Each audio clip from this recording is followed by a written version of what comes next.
Hey, good morning. It's Pastor Jeff with your Sunday morning message. Thank you so much for tuning in the middle of this Memorial Day weekend.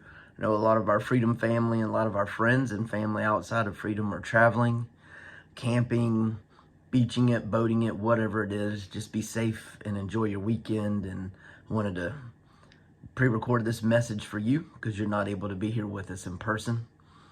About 6 months before Tara and I got married, we were able to purchase the house next door to my parents. We got a really good deal. It was a really good opportunity. We knew we were getting married. We'd planned everything out, but the house was in our price range, and it's rare that you can get a good house in your price range. It's actually the house we still live in well over 2 decades later. Tara moved in a few weeks after we bought it, did some painting, did some rearranging, and did some moving around and some furniture purchases and things like that. I didn't move in for a while, but I parked my work truck on the side of the house. My work truck had a lot of equipment on it, a lot of expensive equipment on it because I was still doing stucco at the time and doing prep work. So I didn't want the air compressor and all the tools and things that were in the back of the truck to be out close to the road and an easy grab for a thief or someone wanting to steal some stuff and go make some money. So I would park it in the backyard so I could pull alongside the house and just roll right up into the backyard, leave it there. I would park, grab my lunchbox, walk around the back of the truck, down through the front yard, and over to my parents' house where I was still living. Every morning I would walk across there every night, so there was a path worn. But then, a few months later, Tara and I got married. I moved into the house. I would pull in and park my truck. I would walk along that path over into my mom and dad's house. Many times just to see what's going on there because Tara wasn't home yet. But unfortunately, sometimes even when Tara was home, I would get out and just walk across there. It was a habit. It was a habit I had formed in just a couple of months. It's not something I had done for 20 years or even 2 years. It was just something that I did, and I was so accustomed to it, it was just automatic. When you think a thought, when a thought is coming into your head and you're thinking it, your brain is creating new neural pathways. And the more often you think that same thought, the easier it is for your brain to think that thought. That's good news when you're thinking about truth and when you're thinking about facts and things that are good. But it's really, really bad news when you're thinking about negativity or you're believing lies. Our thoughts are so important. We want to, like we talked about last week, grab them and make them captive. There is power in your thoughts, and the sooner you realize the power of your thoughts, the sooner you'll take them captive and be more careful what you allow your brain to think. 1 Peter 5:8 says, "Be sober-minded, be watchful. Your adversary, the devil, prowls around like a roaring lion, seeking someone to devour."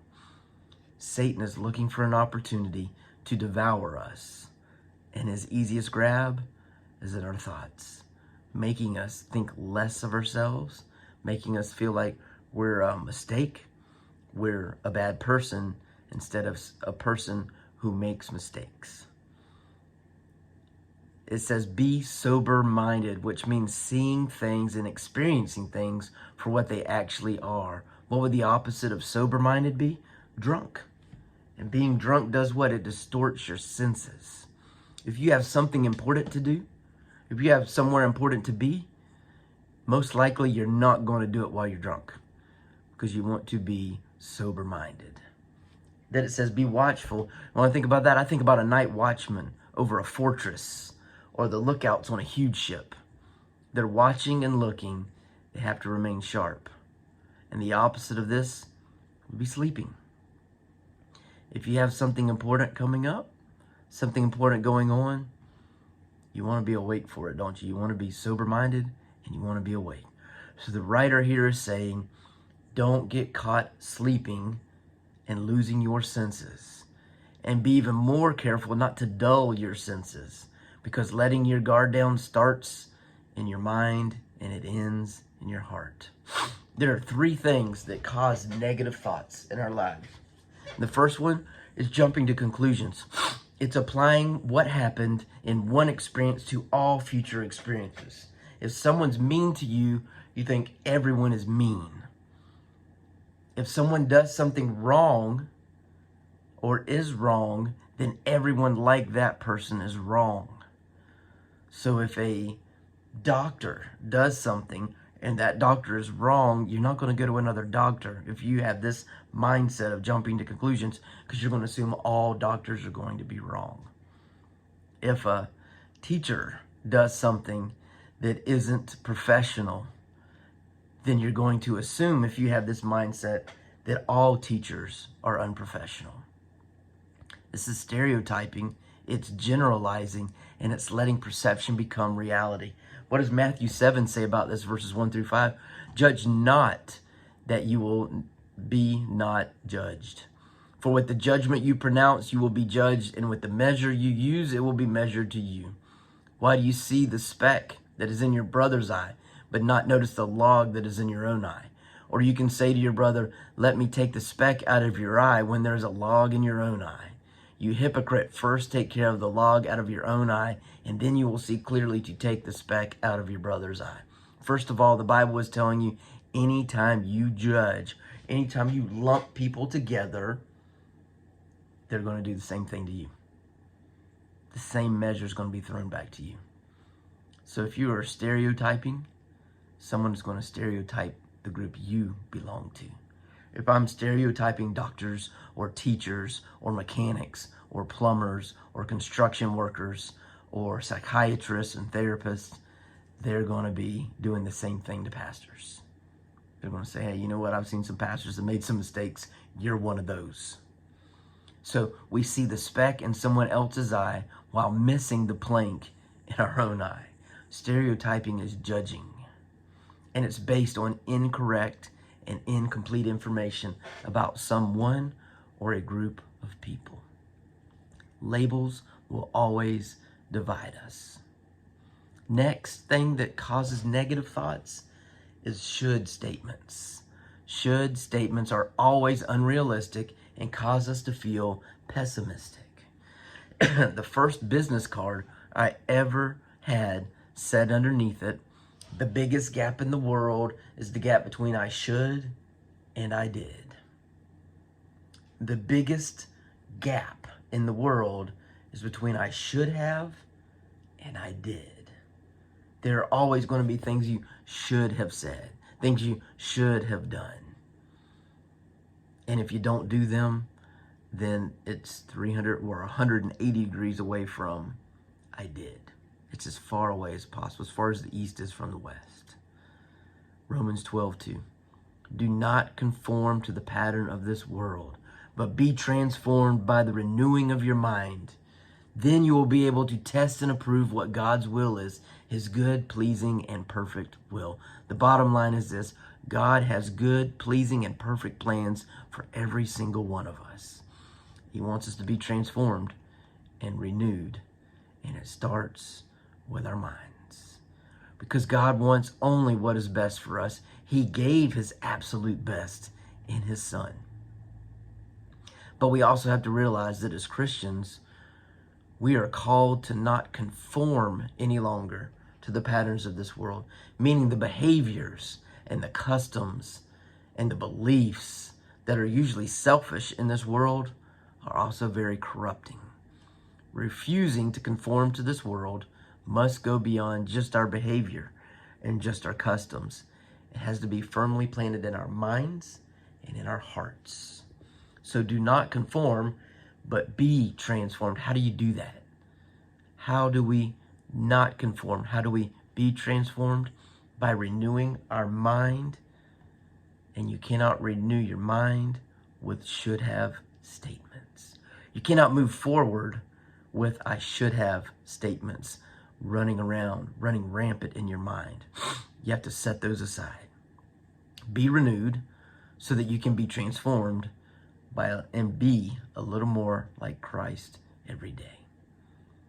And while we're at it, one of the most fundamental problems we have today as Christians is that we keep asking God to do something new in our lives while we just keep on doing the same old, same old.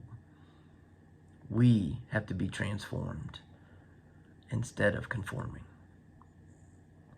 And the third thing that causes negative thoughts or allows negative thoughts to grow inside of our heads is filtering everything through negativity. It's sticking with not conforming, but being transformed.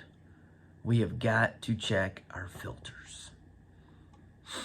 When we train new advocates at the Betty Griffin Center, we teach them that when we screen people for our services, we have to do it differently from businesses. Everywhere you go, you will be screened out. We have to screen in. What that means is we are looking for reasons to help people, ways that they fit into what we do, instead of looking for reasons to not let them into our services. Let's be honest. When you go to get a loan from the bank, what does it feel like they're doing? They're looking at credit scores, your income, your spending habits. They're looking for reasons not to give you the loan instead of looking for reasons to give you the loan. Philippians 4:8. Finally, brothers, whatever is true, whatever is honorable, whatever is just, whatever is pure, whatever is lovely, whatever is commendable, if there is any excellence, if there is anything worthy of praise, think about these things. Paul says finally, because he's been wanting to bring this verse to the front the whole time, since the beginning of this letter. And this whole book is a letter written about joy, not happiness, joy. And it's written from prison by a man who simply lived a life to serve God. And the biggest thing on his mind is this: what to think about and what to focus on.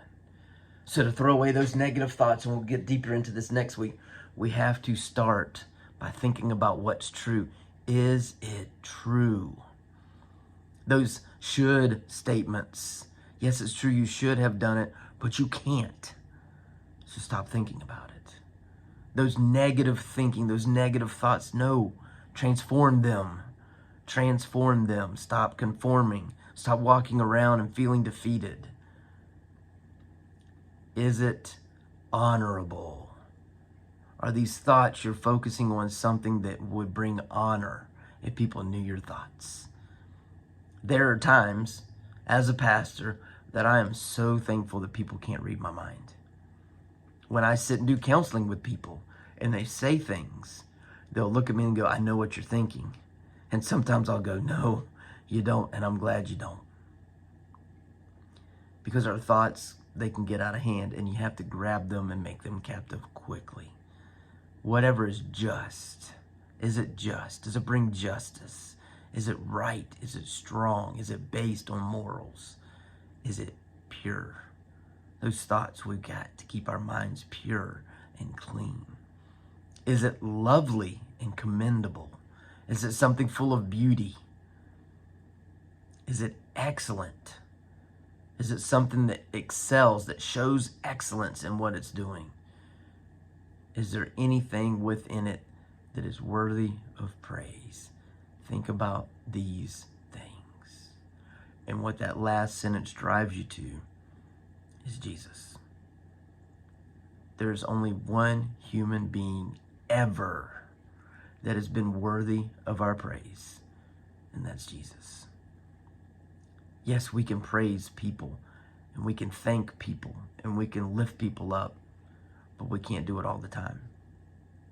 We can't do it all the time because there are going to be moments where they are human, and they sin, and they make mistakes. Paul is saying, I've been wanting to tell you this the whole time. Here's how my brain works. Here's what I think about. I also want you to think about this. When you get done wrong, you can either rehearse it or you can face it and release it. When someone wrongs you, your options are rehearse it, fight back, run it through your head all day, every day, especially when you're trying to go to sleep at night or when you wake up in the middle of the night. Or you can face it head on and release it. That's part of being transformed. That's part of not conforming. And that's a part of positive thinking. So think about it this way. If I Google is something good for me, I will find 100 articles of how it is good for me. If I Google is that same thing bad for me, I will find hundreds of articles of just how bad it is for me. So, who decides what's good and what is bad? Maybe we need to just stop labeling our thoughts altogether and stop the thought process before it gets away from us. Because we will take something very simple and blow it out of proportion if we let it float around in our heads for too long. For example, guilt says, hey God, I made a mistake. There's nothing wrong with guilt. There is a problem with carrying it around with you. Guilt says, you know what, I made a mistake and I feel awful because God would not have this for me. God would not want me to do this. God sent his son to live a perfect life and I just came up short. Guilt says, hey God, I made a mistake. And guess what? Your pastor makes mistakes daily. Shame says, I am a mistake. That starts in the brain. It starts in the thought process. We go from thinking, hey God, I made a mistake, to, hey God, I am a mistake. You got to transform those thoughts. Shame says, I am unworthy. God says you are worth the cross that Christ bore for you. Shame says, I am not enough. God says you are more than a conqueror. Shame says, I am unlovable. God says, you are my beloved. Because you see, shame is a story we tell ourselves about ourselves inside our heads. And it's based on negative feedback. It is okay to not be okay. But it is not okay to constantly remind yourself that you are not okay and let something that you feel a little guilt for become shame. And that shame become who you are. You are not your mistakes. You are someone who has made mistakes. God loves you unconditionally. Have a great day and God bless.